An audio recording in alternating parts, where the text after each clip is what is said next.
This is Steve Fryer, and you're listening to the Millennium Journal. And with me in the studio is Wiley Brooks, who claims to be a breatharian. Welcome, Wiley. Thank you, Steve. Good to be here. I'm glad to have you here. I've heard a lot about you over the years.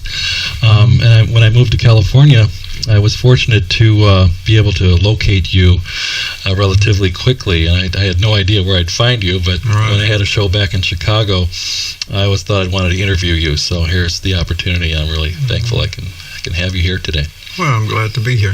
Well, why don't we start off with definition, because I'm sure a lot of people, maybe some have heard what a breatharian is, and some don't know, and there might be a lot of confusion. So Yes, in your words, what is a breatharian? Well, basically a breatharian is, in the simplest term, is just a person who depends primarily on air or breathing for its energy. So you don't need to really eat. Right. If you're a breatharian. Yes. In other words, as one becomes a breatharian, the desire or the need for eating decreases, because as one understands how the body works, the body just requires less and less food. See, what I had heard, and was kind of controversial, was that here we are. Here's Wiley Brooks, breatharian, and then I heard these rumors, sort of scandalous rumors. Well, he does eat some food. Right. No, he's a liar. He does eat food. So, tell us how you got into this. How did this develop? Yeah, the reason this is confusing for people is because we're aware of breatharians that lived in the mountains in India and in places where they can live without taking anything at all because of the air conditions, the pollution and so forth. It makes it impossible for the body to sustain itself without taking some kind of substance. But the problem is that for the breatharian, you have to take something to decrease the sensitivity of the body rather than increase. See, the average person eats because they think the food that they eat increases their power and their energy. But for the breatharian, it's just the opposite. Because when you don't take food and your body becomes more sensitive. So as you become more sensitive, then when you're in an environment that is polluted, it is much more detrimental to the body. As a matter of fact, the breatharian cannot breathe in an environment. So because of that, it is necessary to take something to decrease the sensitivity of the body. Now, is that sort of like fasting? Yes. When you fast, you begin to feel a little more energy, a little lighter, a little clearer. Because why? Right, because food extracts a tremendous amount of energy from the body. Why do we have a mouth? Right. Why do we have this ability to take in food then? Why did God design us this way, seemingly with a stomach and elimination tract and all that? Right. Well, you see, the stomach and the elimination tract is all designed as part of the mechanism of the body for getting rid of the waste that the body produces in its natural form and in its natural daily operation. Because in the body continually rebuilding itself, you have the old cells and the used up cells or the debris, which is constantly being eliminated from the body. So the alimentary canal basically is for that. So in other words, you have a choice. You can breathe air, which is the most efficient way of the body for the body to work, which is the perfect way the body is designed to work, by extracting all of the nutrients that it needs by utilizing the gases in the air that we breathe. Everything that is made in the physical world is actually a combination of oxygen, hydrogen, nitrogen, and carbon. So by breathing in these substances, the body takes these substances and mold them into the things that the body uses. So in doing that, it also has byproducts from the metabolism or the metabolic processes, right? And so these toxins have to be eliminated from the body. So in other words, one can eat whatever one chooses. But if you look at how the body is actually made, the less solid or heavier vibration stuff you put into the body, the more efficient the body operates. So starting with air as being the best system for the body, and then moving from there down to, let's say, water, and then down to maybe fruit, and then down to vegetables and so forth. I see. You see what I mean? So it really has to do with the individual choice, the individual's choice as to what they should eat. So if we're on planet Earth and we want to eat a strawberry because it's a wonderful fruit and it tastes good and God made it for our enjoyment, we can eat a strawberry. Right, we can. It wouldn't be a violation of your religion to eat a strawberry. No, not with me, because one thing, I don't really have religion in that sense, but I know what you mean, how you mean that word. The thing here with me is that it's a matter of understanding what works best for the individual. In other words, if you eat whatever you eat and you find that helps you, or it makes you feel better and it produces more energy in your life, you can go to work better, or you can make more money, or whatever it is you need to do, then of course that means that particular thing is good for you, you see. Mm-hmm. But in the long run, as one understands the body more and more, you can see the less we put into it, the more energy the body can produce. That more energy is available to do other things. And that's why I end up sleeping 1 to 7 hours a week. And also I ended up being able to lift 1,100 pounds of weight, which I did as a demonstration on That's Incredible. 1,100 pounds. Right. Mm-hmm. And before that time, I couldn't, I never even thought of lifting more than 25 or 30 pounds at any one time, maybe 50 pounds at the most. Why did you decide to do that? Well, because I've been fasting in the mountains and I felt so strong that I went down. I used to live on Muscle Beach in California, in Southern California. And I used to watch the bodybuilders like Arnold Schwarzenegger and Mr. T and Columbo and all these famous weightlifters. So one day I decided to go out and see if I could lift anything, and I really didn't think I'd be able to lift anything. But to my surprise, as I put on the weight, they actually got lighter as I put on more weight. So the first time I tried it ever, I lifted 500 pounds. And then after that, within minutes after that, I went up to 800 pounds the first time ever in life. See, I never lifted weights before in my life. That's amazing. So this energy just suddenly came about. We're with Wiley Brooks, and you're listening to the Millennium Journal. This is Steve Fryer. Wiley Brooks, the man who sleeps less than 1 hour a night, almost never eats, and is healthier than you. He can lift 1,100 pounds. Stay with us. This is Steve Fryer. We'll be right back.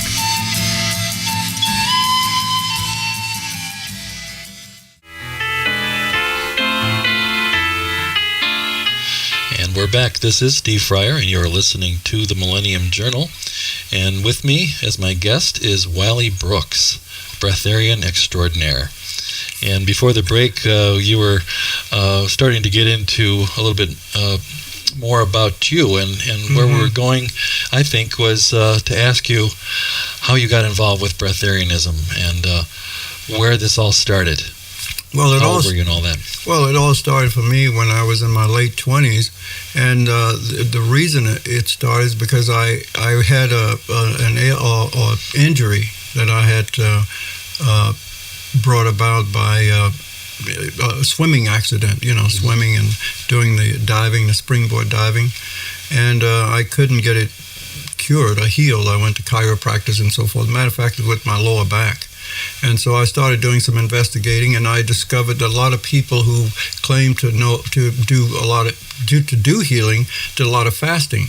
So I started reading a lot about the fasting, and so I decided to try fasting, and I did. And that's when I discovered this whole idea of breatharianism, because as I fasted, I not only found that I was 10 times stronger than I was when I was eating, but I also found that that I had no appetite. And this was accidentally, this happened, it came about sort of accidentally, because I was in the mountain meditating and fasting, of course, and suddenly I couldn't eat. And then from that, I started to reevaluate how the body works and how the system works. And then I found out that the body, in fact, is photosynthetic, like a plant. Amazing. So it's actually the sunlight and fresh air that we're trying to get by eating the food. Right. But basically, we can get the same thing by being in the sunlight and fresh air. Now, we know that in the Bible there are many accounts of people fasting. That's true. And we know people fast all the time. Some people fast as long as 30 days, 40 days, but then you hear about people that go on hunger strikes and then they die. Right. Well, what makes a difference between there's a big just a long difference. fast and people who fast a long time and then die? Why don't you die? Well, the thing is that, one, I know when to eat and when not to take something. You see what I mean? Because after all, if you don't have the proper environment, if you don't have the proper mindset, of course, you could die. Because terminating the body is really a mental process. I mean, all death is a voluntary process, believe it or not. We all think our own death. Now, the interesting thing, if you ask probably 99% of all people on the planet, what would they do if they didn't have food? And they will tell you directly that they would die. So you see, it's already in their mind. They're making a choice. Yeah, they're making a choice, and we always are. So you see, the food itself is simply something that we have learned to believe that we have to have it. As a matter of fact, one of the hints I got as to the possibility that the food was really a problem or it was an addiction is that when I heard said over and over again by my mother, who was an ardent student of the Bible, and it said no man can have two masters or whatever. Right. And I noticed that all of the religious people, all the great saints and whoever masters, all fasted. So to me, it seemed like they were proving a point that by fasting and by showing that you believe more in God or whatever, the spiritual realm. Yeah, the spiritual realm than you do in the physical realm, because the food represents the physical, and of course the meditating and the prayer represents the spiritual side. And that seems to be a prerequisite in getting to the point where you have control of your own spiritual development or your own life. As a matter of fact, another one that I heard that made me very curious about this process was the one that says you are what you eat. Now, when I really realized that what I wanted to be is to be more spiritual, then the first thing that came to my mind was perhaps I should eat more spiritual substance. So as I started to look at what's more spiritual, exactly, fruit. Yeah, or lighter, has less material matter in it. Well, I think I asked you a week or so ago over the phone, do you eat vegetables? And you said what? Yeah, I eat whatever's available at the time, depending on the environment. See, the thing here that's interesting, one, all substance, it doesn't matter what it is toxic to my system. All substance, fruits, vegetables, whatever. Anything you eat. Anything I eat is toxic to my system. I get the same reaction when I eat fruits and vegetables I would get if I took arsenic. Exactly the same. Even a really pure organic fruit or vegetable? It doesn't matter. It's all the same. Now, the degree as to how it affects me only has to do with the potency. Do you see what I mean? In other words, as your body increases, as the energy flow through the system increases, the body becomes more sensitive. As it becomes more sensitive, then you get to the point where eating a grape is the same to you as it is for a person who's eating a hamburger. Do you see what I'm saying? I see. Because it's a matter of degrees. So as one looks in the direction of if eating less is better, then eating anything. Yeah. Could be eventually becomes a problem. Yeah, exactly. And that's the case for the breatharian. So how do you move from being a normal eater like myself? I don't know. I'm pretty normal, but I tend more toward vegetables and so forth now, and juicing and things like that. Less and less red meat and so forth, but still I have a long way to go to get where you're at. Right. How do I get where you're at? Well, actually, where I am has more to do with an attitude than it does anything else. Because it's not just about eliminating food. No, absolutely not. Because, see, that is why there are people that are starving to death every day. People that live in Ethiopia and places like that where there's very little food. Exactly. You're saying it's a mindset. It is it's sort of like they mindset. created their own hell. Absolutely. And they think they need food, they can't get food, so they have a living hell. Exactly. When they could be thinking, God is my source. That's right. Is that the key? That's exactly the key. Well, how do you get to that place where you really believe it? We can say that all you want. Well, the only way you can get to that point is, one, you have to believe in enough that this what we call God is real. Now, from the breatharian viewpoint, from my point of view, that what we call God is the same. In other words, I feel myself is the same energy of that energy that we call God, right?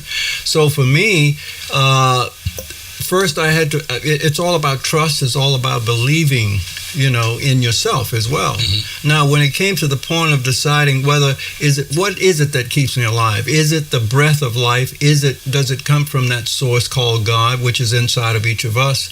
Or is it from the food, which is something external of us?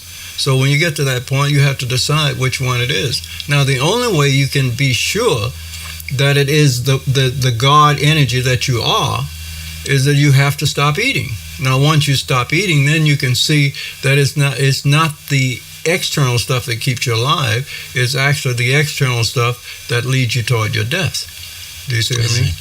I'm still having a problem with this because lately I've been reading a lot about Victor Schauberger, and he's a big proponent of natural forces in nature, and he's describing how trees and the energy of trees work like a big cycle. Right. And it's still, they're drawing water from the ground, and they're drawing, as we know, if you have a soil that is not too fertile or that is toxic, right, those trees aren't going to do too well, or just even take your plants in the garden. Right, yes. So if nature is working with nutrients, why don't we need to work with nutrients as well? Well, because our bodies are designed the way that we are. We're actually trees. We're like trees upside down as compared to trees. In other words, our head and our hair are the roots. And the environment and the soil is the cosmic energy that fills the universe. Is the radiation that radiates in the universe. So we are, in fact, grounded, as it were. But our grounding is in our environment, you see. Now, the other thing is that But it still doesn't answer the question about the nutrients. Okay. Why does a tree need nutrients from the soil, and we don't, in your philosophy? Because that's how we design the tree. You see, the tree is designed to be permanently stationary in soil. Now, in that soil, you have certain frequencies and vibrations that are put together by the type of substances in the soil. See, it's not the substance in the soil that keeps the tree going, or the substance does not become the tree. Now, there have been experiments to prove that if you plant a seed in the ground and it grows a tree that weighs tons and tons, none of the dirt is used in the tree. Do you follow what I'm saying? In other words, you'd have a big hole in the ground if the dirt became the tree. But the ground is an environment for the tree. The tree itself needs a certain type of frequency, a certain type of energy, and the soil of that particular tree is what gives it that energy. Now, if you disturb that frequency, then the tree will have problems. We're with Wiley Brooks. This is Steve Fryer. You're listening to the Millennium Journal. And Wiley Brooks is a breatharian. Very interesting discussion, and we'll be back right after these few words from our sponsors.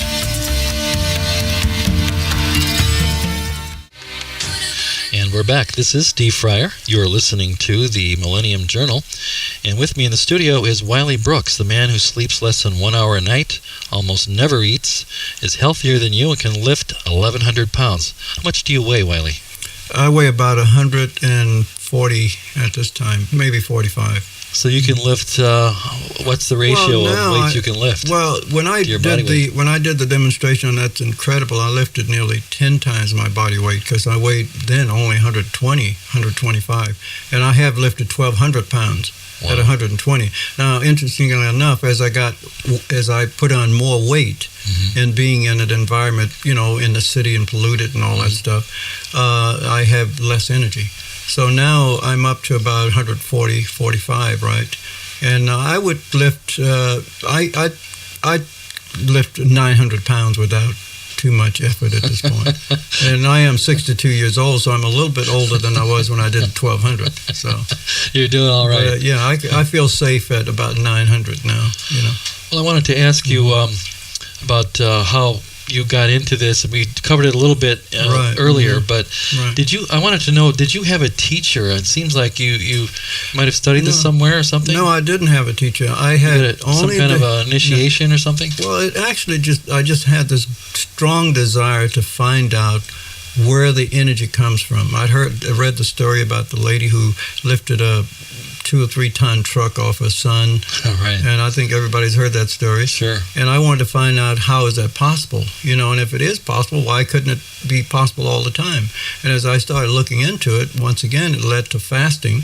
And as I fasted, I discovered by accident that it was true, that the energy that happened to me, that gave me the power to go out and lift 1,200 pounds of weight, that happened practically overnight, happened only because I stopped eating. I mean, I had no idea I could lift that kind of weight. I didn't lift weights before. And so then I had to start looking at life from a different viewpoint. Now, when you look at a body that can lift 10 times its body weight, and then, then of course I had other kinds of extraordinary experiences, you might say, out-of-the-body experiences, and traveling in different times and realities. And then I began to realize that perhaps that maybe we are a lot more than just skin and bones, Mm-hmm. and maybe the spiritual side of us is actually a reality. And I know a lot of people have out-of-body experiences and that type of thing. But for me, I had the chance to see that we are actually physically connected to everything else. So this is really a spiritual pursuit. Yes. You don't call it a religion. No, definitely not, because everything I talk about can definitely be proven scientifically. Mm-hmm. Now, the interesting thing is that when I discovered why I had more energy when I stopped eating, it turned out to be a very simple thing. Because when the body is the life of the flesh is actually in the blood. As that was written in the Bible. Sure. I've heard that before. And what I noticed is, as the frequency of the blood changes, as it gets lighter and higher, the pituitary gland produces certain hormones that increase the manufacture of other hormones in the body. So in other words, the body is controlled by the constituents of the blood, which feeds through the brain, which is perceived by the pituitary gland and the pineal gland, and this translates the energy that normally comes in from the sun and from the environment into the physical chemical mechanisms that the body needs to make it survive. Mm-hmm. So if the blood directly affects this, then one can see, as you change the blood, you change the way the body is by changing the way you think. Now, this is the other connection. Since everything that we create is produced by what we think, as they say, also it's written, as a person thinketh in their heart, so is it. So as you see how this works, then you can see that everything we eat, it does affect how we think. So as we see how the food affects our thinking, we can change the food to be in harmony with what we wish to think. Do you see what I mean? Right, but earlier you were saying that people who just give up eating, let's say they're on a hunger strike or something like that, they end up dying because they have a belief that without food they will die. Exactly. Yeah. Now, how do you really convert your belief? And this is kind of a tricky area, isn't it? Yeah, it is. It's what you teach, isn't it? Right. Yes, it is very tricky. One of the things is the reason why people. I often think about the airplane before we had the plane, before the first people flew on a plane. Yeah. You can imagine what it's like. Some guy coming to you for the first time saying, "I want you to fly on this plane," and we've never flown before. You see, and well, I read something about that just this morning, about all these paradigms that had been broken. Yeah. And I heard that the Wright brothers, and I never heard this before anywhere else, that they actually said, we threw away the manual. Right. Everything we knew about heavier than air flight. Right. And we just did it, they just went about it their own way. Right. Essentially what you're saying here is exactly the same thing. Get rid of all those beliefs that say you have to die, that you need food to survive, et cetera, et cetera. And so, but like I said before, you do have to have a plan. You do have to have an intelligent plan, and you do have to have a reason for finding out these things. I mean, everything we go after, there must be some reason for why we're doing it. In my case, I had heard that the human body never gets more than 7 years old. Every cell in the body is replaced within 7 years. So that means theoretically nobody's over 7 years old. So why is the body getting older? Yeah, why are we aging? Exactly. And then what I found is we're aging because of what we're thinking. You see, the body is not dying because it's getting older materially. It's dying because we're thinking that we're supposed to die, and we have set up the scenario where as we're around for a while, we look at ourselves in the mirror and we agree that we're getting older, and we agree with everybody else that we should be getting older, so we get older. And we continue this process, and we continue playing these old movies. So you see what I mean? do you celebrate birthdays? No, I don't. I've heard of people that don't celebrate birthdays for that very reason. No, because they don't want people projecting. Yes. Now you're 40, now you're 50, now you're 60, and all that goes along with that. Right, that's society true. says. And I know I had a heck of a time when I turned 40. Right. It's taken me 10 years to recover. Right. I'm not kidding. Well, but I feel better now than I did 10 years ago. I understand that. Well, see, my problem is that when I when I look in the mirror, I'm always shocked because I cannot visualize myself being more than 21 and 22, and that's the way it is for me. So internally, as a matter of fact, my body is 21 and 22 inside. I have what they call bifocal lenses, because one side, in one way, my body is getting younger, and the other way, it's getting older. But even the older side is getting younger. So the younger side is getting older, but not too old, and the older side is getting younger. Do you see what I mean? So my eyes are really in a confused state.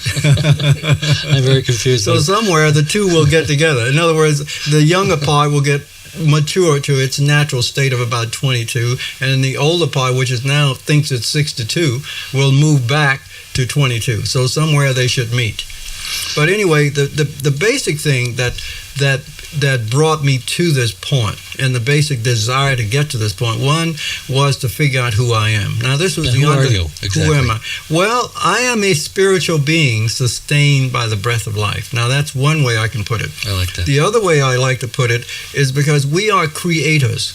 This is what we do here. We are creators, and creators, gods, if you want to use that term. I like to use that term because that's exactly who we are.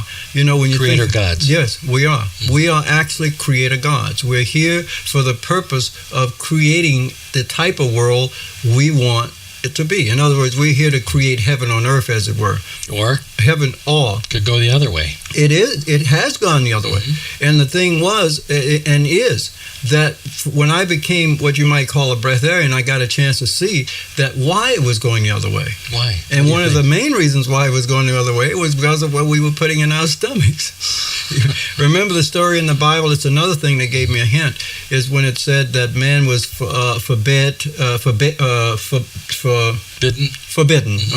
was forbidden to eat from a certain tree in the garden. Right. But from what I gather, and as I really looked into it, he was forbidden to eat from any tree in the garden. In other words, eating itself was the thing that he was forbidden to do.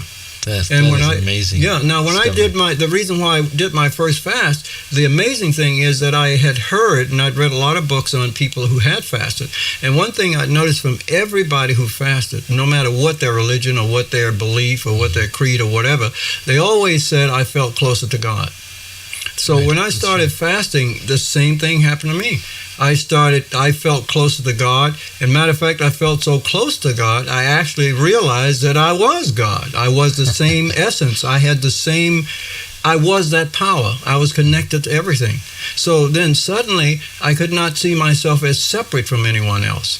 Do you see what I mean? Right, exactly. And once you see that point, once you become, and I guess that's what people would call God realization. Well, it didn't seem so strange to me, because suddenly I just realized who I was, and who, in being who I am, I realized that I'm also in relationship to everybody else, actually part of their beingness too. Matter of fact, at those higher frequencies, I found that I could feel everybody else's pain.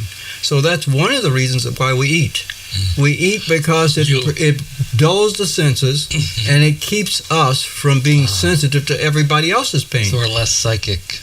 Exactly. Sensitized to the pain of others. Right. So the breatharian that lives in this society, the breatharians that live in this society that do eat for the purpose of detoxifying the body, not the other way around. Desensitize. Exactly. You see, for a breatharian to eat the best food, the most nutritious food for the purpose of health is totally ridiculous. Because that's the last thing we need at this point, is to be more healthy. Because if we were more healthy, we couldn't be here. You see, because as we get back to being completely clear of energy. Not only that, the other thing that happens, that when my energy is at its maximum, no one can live in my environment. I can't live with anybody. Why I can't not? be around anyone because my energy literally burns their skin or their bodies. Because the body has the same frequencies as the sun. It gives off ultraviolet light. Mm-hmm. So when you have that high frequency, then the average person can't be in your environment. Matter of fact, I've moved into apartment complexes, and everybody in the complex moved out. And they didn't even know me. Bad news. You see what I mean? Because Wiley what Brooks move in. happens... Yeah, right. God moves in, Right. everyone else moves out. Right. So what happens is that we are actually light. We are light beings, right? Now, the frequencies that we normally see, of course, are the ones that, we don't see a glow per se. But as we move up in the higher frequencies, which the average person does not see, then we give off this incredible light. But but everyone can perceive it with their eyes that are not the physical eyes, but their spiritual eyes. So you literally become too bright. And when that light is overwhelming, of course, it frightens people, and it also creates a lot of fear in their own bodies. You see what I mean? Makes sense. So there's a whole different life you have to learn to live once you reach this point of enlightenment. It's interesting because that's all it is. It's just more light has in it your body. See, when you take the food out or less food, which creates a lower frequency, right? The body just burns brighter. So you have more light, and then this light goes out into the world, and it does affect the world. It's sort of like reverse thinking. Yeah. We have to flip-flop our thinking. Exactly. It's just the opposite. In other words, all the things we've been taught by religions is just the opposite in reality to get back to where we started from. We started out as gods, creator gods. We created our own bodies. And by creating our own bodies in a perfect manner, it wasn't necessary to eat anything. So I hear the music. Does that mean we have to take another break? Well, we're closely approaching a break. That's true. I'm going to say that we're with Wiley Brooks, who is an amazing person and a breatharian. Says that you're God, he's God, we're all God. And we'll be right back. This is Steve Fryer. You're listening to The Millennium Journal. Stay with us.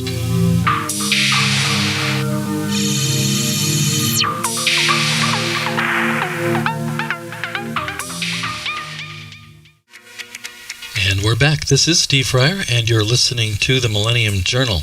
I'm with Wiley Brooks, who sleeps less than 1 hour a night and almost never eats and calls himself a breatharian. I know you live in Santa Cruz, so before we get carried away here, I want people to be able to get in touch with you. Do you have a phone number they can use to reach you? They can reach me at 831. The area code has been changed. Right. 831-454-9702. 831-454-9702. Right. Mm-hmm. And, all right, I wanted to know, since you are a breatharian, you're very spiritual, and you can basically live on air if you choose to. True. And mostly you do. Right. And the truth of the matter is, mostly everybody does. Whether we know it or not. That's right. In spite of our eating habits. Exactly, right. So you're saying if we slowly eliminate food and begin to realize that God is our source. Right, absolutely. Well, that we can accomplish this. It's been proven beyond a shadow of a doubt scientifically that the average person with no training can live 30 to 40 days on just fresh water. I mean, that's something that anybody can do without any injury to the body. So you can see right away, people don't need to eat every day. Even if they eat, even under their worst conditions, they don't need to eat 3 times a day.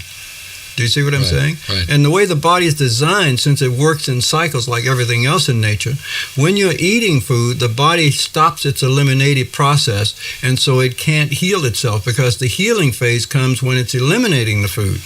So if you're constantly eating, the body can never eliminate in order to heal itself, so it never catches up. So the ideal way, what happened to me once I got to the breatharian stage, I had to actually literally train myself to eat again. Because the eating is such a shock to the system that the only way you can do it, interestingly enough, is that the best way to reintroduce yourself into eating without too much of a shock, because at first your body rejects everything, and I do mean everything, right? But one of the best ways to get it started, to start the addiction of eating, is to eat fruit. And that's why man started, it's the lightest food. Yeah. And see, when you eat the fruit, the sugar goes directly into the bloodstream. And sugar itself, being one of the most toxic things on the universe, as far as the body is concerned, interferes and blocks the pineal gland, which shuts down your spiritual energy, so that the body can drop its frequencies so you can adapt to the frequency of the food. Now, from that, as you gradually increase it, you become heavier and heavier. You see what I mean? Right. And so eventually you can even bring your frequencies low enough where you can eat, animal flesh or whatever might be the case. So you see, it's before we run out of time here, I wanted to know why you're here. Well, my main purpose is to help people remember who they are. Now, it's interesting because everybody here on this planet is here for one of two reasons. They're either here to remember who they are, or they are here to help other people remember who they are. Do you see what I mean? Yeah. And that's why you run into so many people who are thinking and feeling, I need to know who I am. And that's the thing that got me started with the breatharian idea. Mm-hmm. I needed to know who I am and what my purpose is here. Now I know my exact purpose here, and I know exactly who I am. So in doing that, now I'm free to be able to help other people learn who they are and remember who they are, because that's all that's necessary. See, if we all are the essence you call God, all we have to do is remember that. Do you see what I mean? Right. We actually didn't come here to learn anything new, because we know everything. We came to experience what it's like to live in a world where we have set up a wall or a shield or a separation or an illusion that has us convinced that we are not who we are. So the way it works is the only way we can really appreciate who we are, and that is being God, perfect, love, and all of that, is to create the illusion that we're not. Do you see what I'm saying? Yeah, right. And so that's what this is all about. It's sort of like the story of the prodigal son. Yes. We're scrounging around to make our living. That's right. To begging for food, Mm-hmm. and then we come to the realization that we could just go back to our Father's house. That's exactly right. I mean, that's the most beautiful story in the Bible, I think. It is, and it's the absolute truth. And you've discovered how to get back to that place. Right. Not have to scrounge for a living. And, that's right. And go out and even grow your own food. I just planted a garden. I don't need to do that. Yeah, absolutely. Well, one of the greatest things that happened, and I recommend to anybody, is that if you could just go several days without eating, you'd be so much more independent and so much more in control of your own life. Because I remember my first fast, and I realized if I don't have to, since I was doing everything because I was afraid I wouldn't be able to live with it, I would not be able to get food, right? Mm-hmm. So everything was based on the fear of not eating, or of not having food to eat. But once you go for a while and you don't eat, that fear disappears. I really want to thank you for being with us. And thank I really you, Steve, for having me on. All right. Okay.